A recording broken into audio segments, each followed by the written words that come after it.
This morning. My name's Adam. For those online who don't know me, I'm the pastor here at Living Springs, and it's great to have you with us. So this morning, it's going to be a really personal, a personal story as well, because money has been my Achilles heel for all of my life, really. It's been the biggest area that I've had to wrestle with, and so there's going to be a lot of personal stuff, and I make no apology for that, for talking about how it's affected me and what I've done about it, because I think sometimes we need to see the kind of reality behind it. There's a saying, isn't there, that money makes the world go round. And so many aspects of life are about money. We want to earn it. In my case, you love to spend it. And some people invest in it.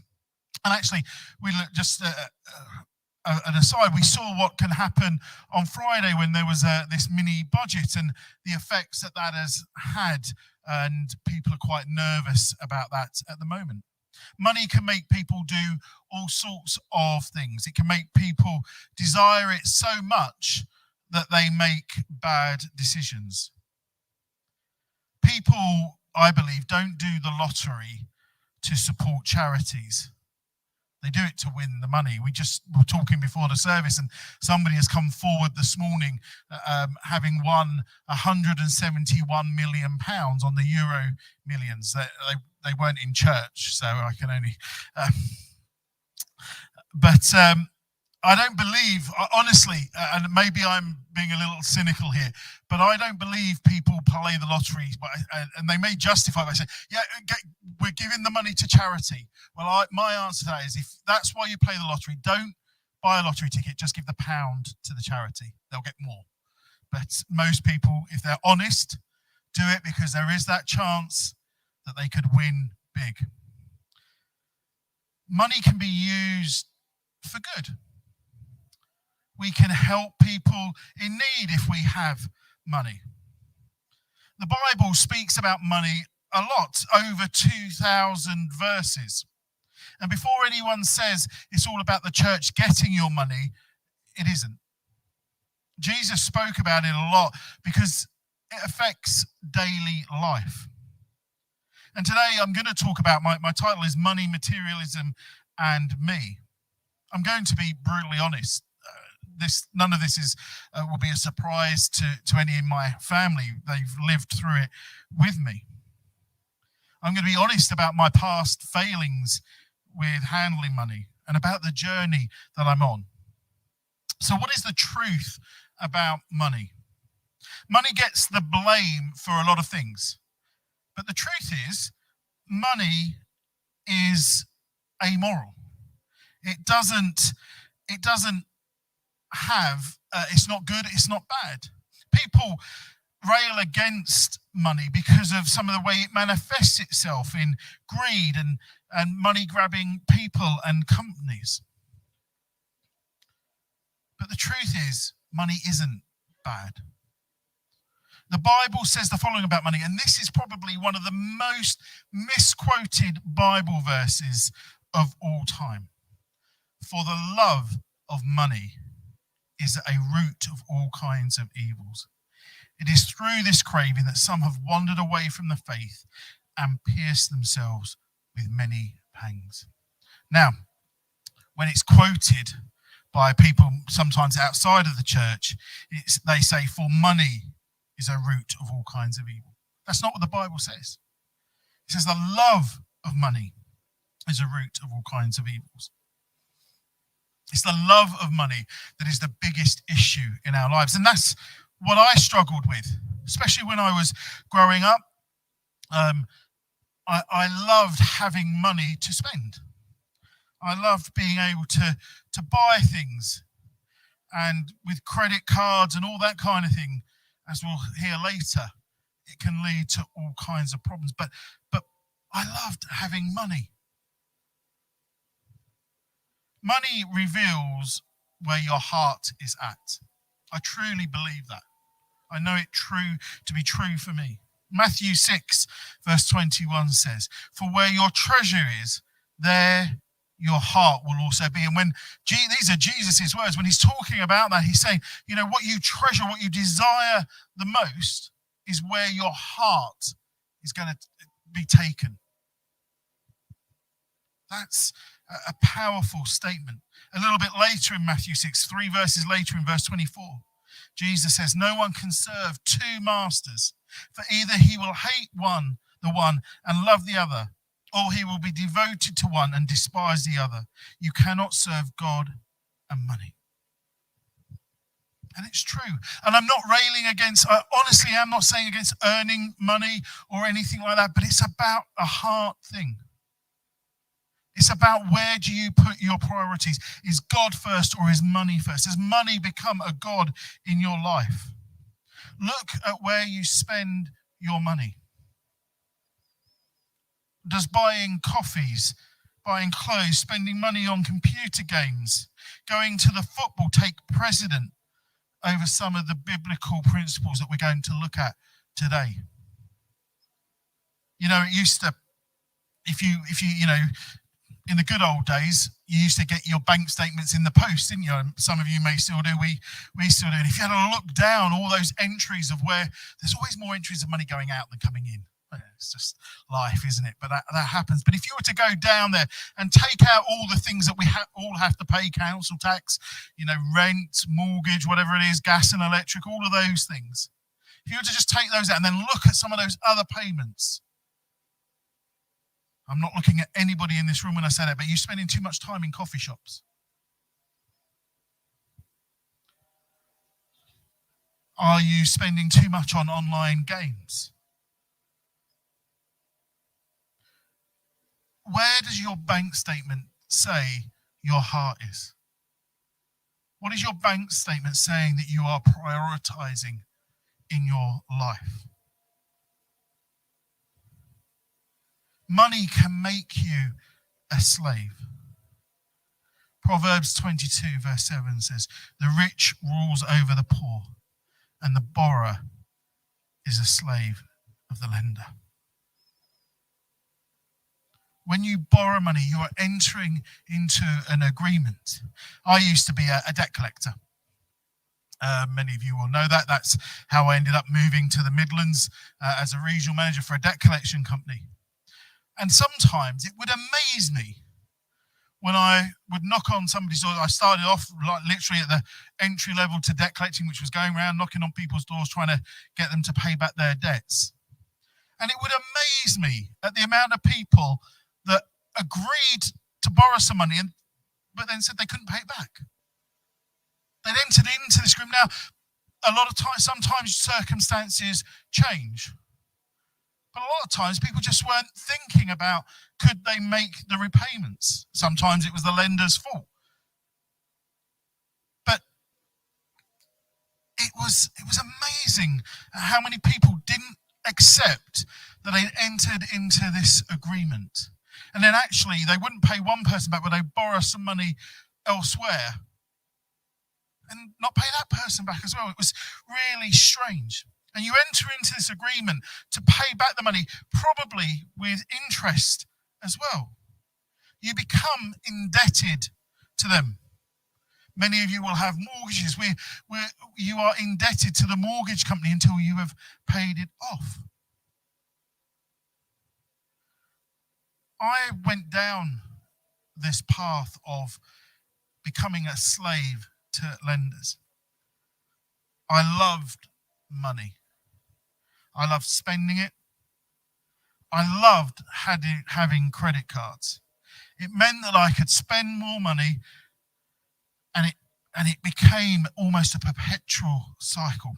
At one point, I think I had credit cards where if I went out in one day, I could spend £20,000 on credit cards.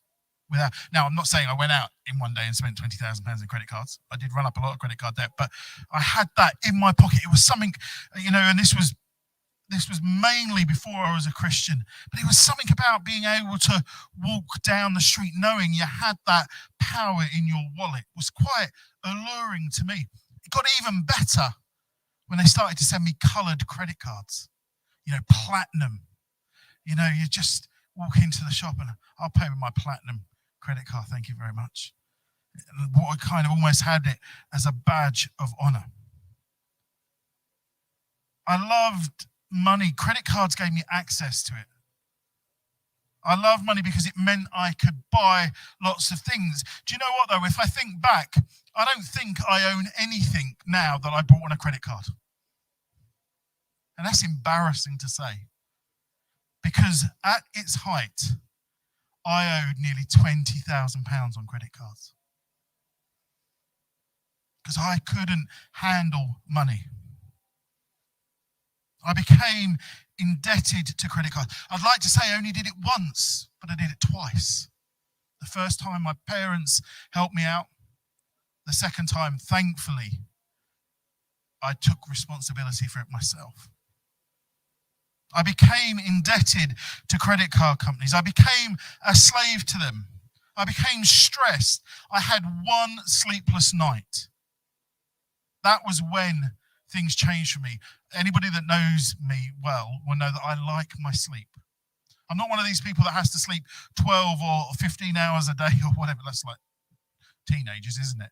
But I do like to get a good night's sleep. I don't like not having a good night's sleep. And I had one sleepless night where I couldn't sleep. I was worried about how we were going to, move money around to pay this. And it was like a light bulb went off in my head. I was a Christian at this time, and I was like, enough is enough. This needs to change. And I said, what did change? Well, I became a follower of Jesus. So I'd become a follower of Jesus. But, I say to people, when you become a follower of Jesus, sadly, it doesn't come with a, I'm going to pay off all your debts for you, Adam, kind of thing. You don't give your life to Jesus and suddenly you get 20 grand in the bank to clear all your debts. They're still hanging around. But as I started on my journey of faith, I started to think about what I was going to do, how I was going to manage things. And one of the first things I had to accept was where the money came from. You see, the first breakthrough for me in that journey, when on that night where I said enough is enough, was I finally admitted that it wasn't my money in the first place. Now, Barclay Calder said it was their money in the first place, but, it wasn't my money. It was God's money. In 1 Chronicles 29, verse 14, going back to the Old Testament, we read the following. But who am I? And what is my people that we should be able thus to offer willingly? For all things come from you, and of your own have we given you. King David grasped it. Everything belongs to God. He has given you ways to earn money. We are called to manage the money that he has given us well. And when I started to realize that, actually I'm stewarding God's wealth, it hit me between the eyes. I was using God's money on frivolous, wasteful things. And I'm not anti going to a coffee shop. I'm not anti buying nice clothes at all. Everything in balance. But I was out of kilter, out of control.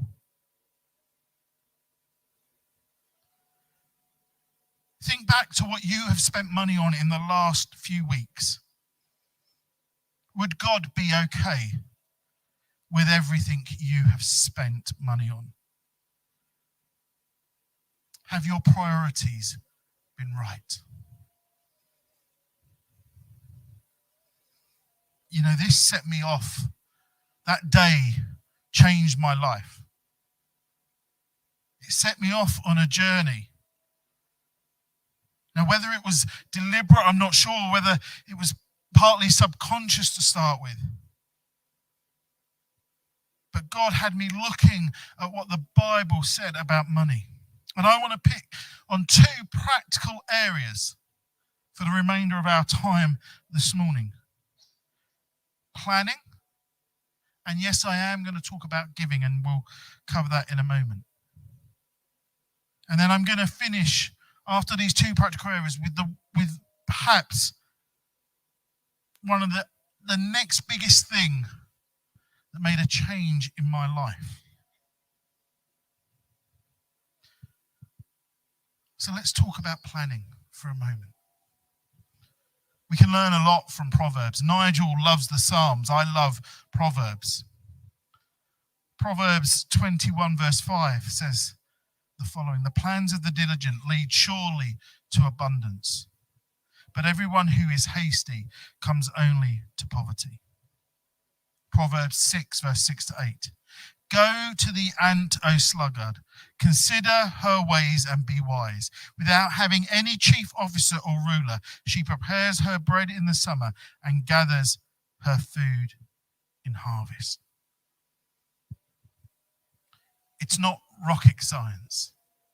Planning is vital. Planning is knowing how much money you have coming in and how much you have going out. Planning involves setting aside money for a rainy day. But the most important aspect of planning is seeking God's wisdom, doing things in accordance with His will. I want to say something slightly controversial. I believe individuals and churches can have too much money saved away for a rainy day. You know, we're a charity, we're a church, and as part of that, we're a charity. And charities must be able to justify the level of reserves that they have. I know of some churches that are allegedly sitting on millions of pounds in the bank, not doing anything with it. I was looking to try and find the guidance, but as a rule of thumb that I've always heard for charities whenever I've had any training on charities is that they should retain about 6 months of operating costs in reserve. Whatever it would cost. If all the giving to the charity stopped, they would be able to continue for 6 months while they wound it down with reserves in the bank account. And then anything else that wasn't put aside for a building fund or anything like that, you should be using for the purposes of why the charity exists. And I wonder here, when our time ends on earth and when we are called home, when we go and are standing face to face with Jesus, will we be comfortable? Will you be comfortable with the level of savings that you have in your account? Now, some of you may have no savings. And in some respects, you haven't got to worry about having too much and not using it properly. But has that lack of savings meant that you can't help somebody in a time of need?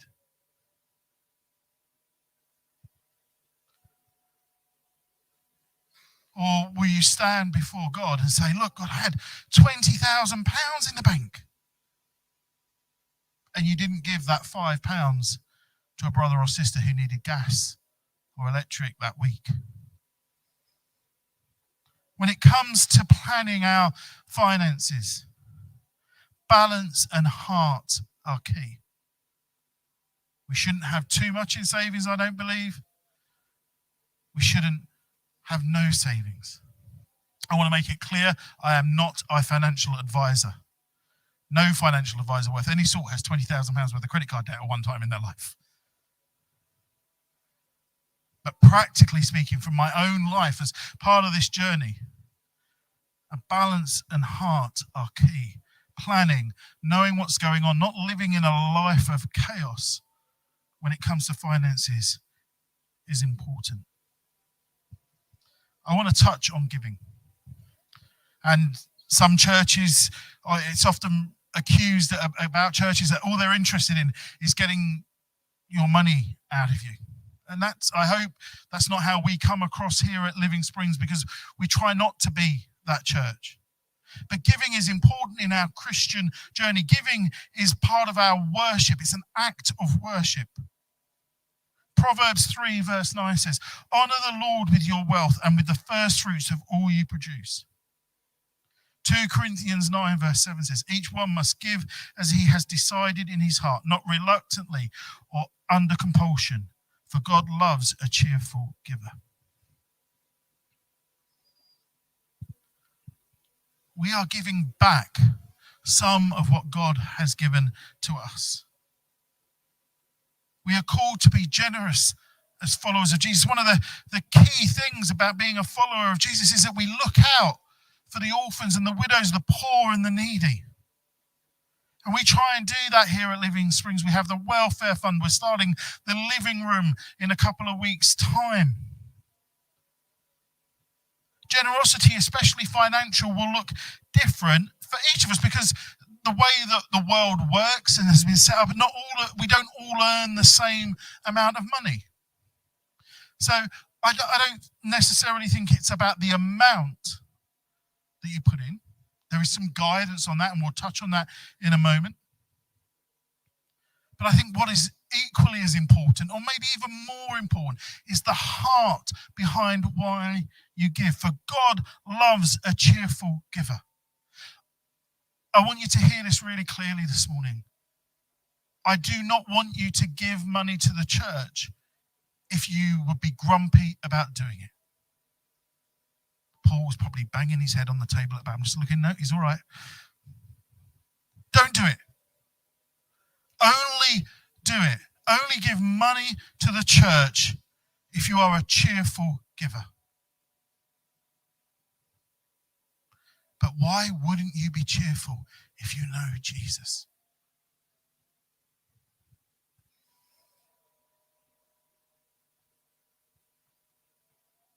When I started going to church, and I didn't want to go to church, I was dragged to church by Ruth. My plan was to get Ruth settled and then to never go back. It was 20 odd years ago. Not really missed church since, I don't think. I was very much of the camp about giving whatever I've got left over, whatever I could spare at the end of the month. And people spoke about this thing about tithing, about giving 10% of your income. But it wasn't something that I could see myself doing. As I said, though, I've been on a journey. I've been on a journey with my finances as much as I've been on a journey with my spiritual growth. Both are linked, both are one and the same, I think. I've moved to a place of planning my giving. And I want to be honest because I don't want to be somebody that isn't transparent. That starts with me giving 10% of my income back to the church. Because I believe, for me personally, that is a biblical thing to do. I see it as an act of worship. I believe that there is some biblical evidence for it. And what I've done, because I don't want to bang on about how much you should be giving, but I've produced a booklet. It's been actually on the information table for a number of weeks, but we put some on the table by the door as you leave. I want to encourage you to pick up this booklet as you go and read through it. It speaks about giving. I'm not asking you to agree with everything that's in there. In actual fact, if you disagree with something that's in there, contact me and let's speak about it. But just read it and think and pray about it. Because I don't want, as I say, I'm not here to twist your arm up your back and say, this is what you've got to do. My job as a pastor is to lay out what I believe the Bible says and then ask you to pray into it and think about it. And in that booklet, there's lots of verses that speak about and I talk about in the booklet about why we do what we do. So that's what we do in our house. Our giving isn't an afterthought. We actually try and do it to make it almost our first payment of the month if we can. That's quite hard now with online banking and the way things work. But symbolically, definitely, practically if we can, we know that it's the first thing that goes out of our bank account each month. So we've looked at planning and giving. But what made those things easier for me? What made that difference on this journey for me? And then you may be surprised, but it was this thing called contentment. Philippians 4 verse 11 says, not that I am speaking of being in need, for I have learned in whatever situation I am to be content. You see, if you can't be content with what you have, you will always want more. It's the same in every aspect of life. Relationships, job situations, finances. You need to become content. The Apostle Paul was speaking in those verses in Philippians, and he experienced times of need and times of abundance. But what he said was, whatever situation I am to be, whatever situation he's in, he was going to be content. Contentment takes a lot. It's hard sometimes. You see, the problem for me when I was when I was really bad with money and spending money left, right, and centre was I was never happy. I haven't got it. I've left it over there. That shows how content I am. I like mobile phones.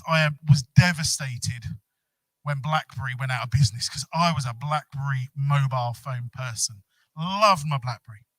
And I was one of those people that would look forward to when their contract ran out on their phone and they could upgrade to the next phone. Loved it. It was like Christmas Day. Get a new phone.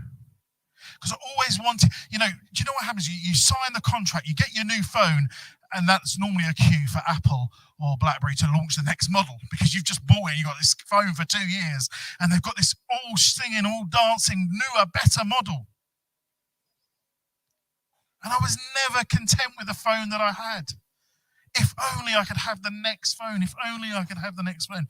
Do you know, as part of my journey, it's only been in the last year that I have managed to break that cycle. That my contract ran out on my iPhone and I didn't get a new contract. I kept my old phone and got a SIM-only kind of, 30-day thing. I feel quite proud of myself. I shouldn't feel proud, but it was a breakthrough for me. Because every part of me, I want the iPhone 14. It looks great. But my iPhone, whatever I've got, Grace would be able to tell you, I can never remember the number iPhone I've got now. 11, thank you, Josh. My iPhone 11 is still working. However many times I drop it. No, sorry. I haven't done that. Kick it down the stairs. Oh, it's broken. I can get a new one. No. I've got to learn to be content with what I've got. Because an iPhone 14 is going to cost me £50 or £60 a month. My SIM-only deal a lot less. We need to have a grateful heart for what we have got. Do you know what? Throughout all of this, throughout all of my difficulties with money, somehow I've been blessed by God.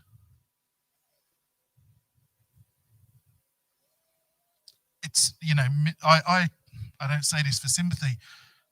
I took a pay cut to become a minister all those years ago. But I've never felt as well off as I do now. No, that is not a cue, Paul, to reduce my income. Thank you. Again, he's writing notes. Because I'm content. Not looking to earn more and more money. So, we have times, bills are going up. It's getting to that situation where, things are tight sometimes. But I'm content. I want to be looking for things that are going to enhance my life. Not cause me stress. I'm not anti-credit, not at all.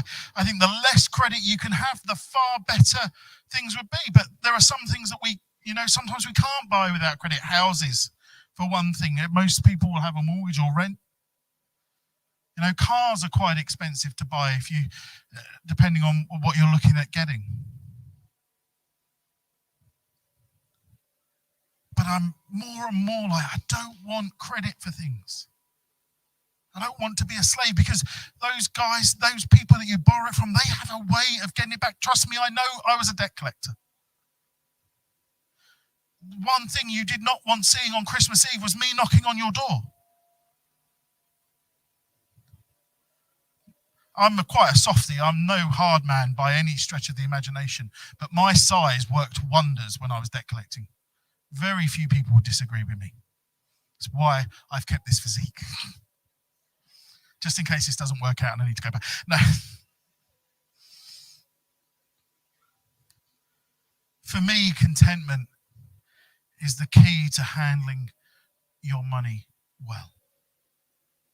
The world will always want you to spend more, borrow more, have more. God says, know when enough is enough.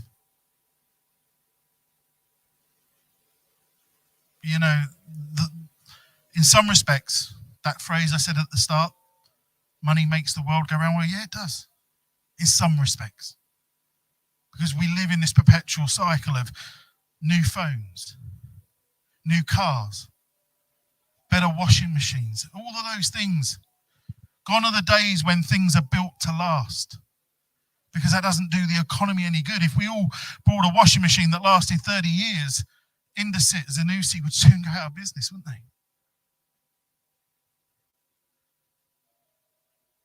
What we saw on Friday, and this is no means a political statement, was about getting people to spend more money. And the government flexed its big governmental credit card and said, here we go. But we need to know, we need to live with margin in our life. So here's my application. 3 bits of application for you this morning as we come to a close. What does your bank statement say about where your treasure is? What are you spending your money on? And I am not anti having a good time. I'm not anti having a meal out. I'm not anti going to the football. I would be anti playing the lottery, I'm just saying. But what does your bank statement say about where your treasure is? I dare you to get your bank statement. You can cross off all those ones that we have to pay. We have to pay the gas and electric and the mortgage. But just go through and ask yourself, is this the right priority? My second bit of application is, are you content? Are you at peace with what you have? Or are you striving and desiring something more? They make you make bad decisions. I don't think ambition is wrong. Check the motive why you have that ambition. Do you need to reevaluate your priorities? I did. I had to. I want to tell you, this isn't an easy journey for me. My Achilles heel, so to speak, or the area where the enemy will get me the most and try to get me the most, is my finances. I am an impulsive spender of money. I have bought cars that on the paperwork have said only if the wife agrees. I have to guard against that. One of the things I try and do is not make big decisions in a hurry. I try and plan things out. Can't allow for my dog smashing the television. Television, maybe not an emergency item, but quite important in our house with teenagers. But I try not to make those decisions in a hurry. I try and think about them and pray about them and consider them.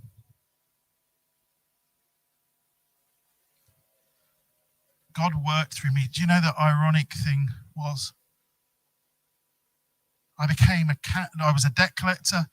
Then when I went to work for the church in Corby, I became a CAP debt advisor. We had a debt charity. We set up a debt advice centre in Corby, and I was negotiating with creditors on behalf of people in debt, helping them out. I'd gone from managing these debt collectors in Corby to ringing them up and saying, "Oh, you know how I was nice to you when I was your boss. Can you help me out with this person?"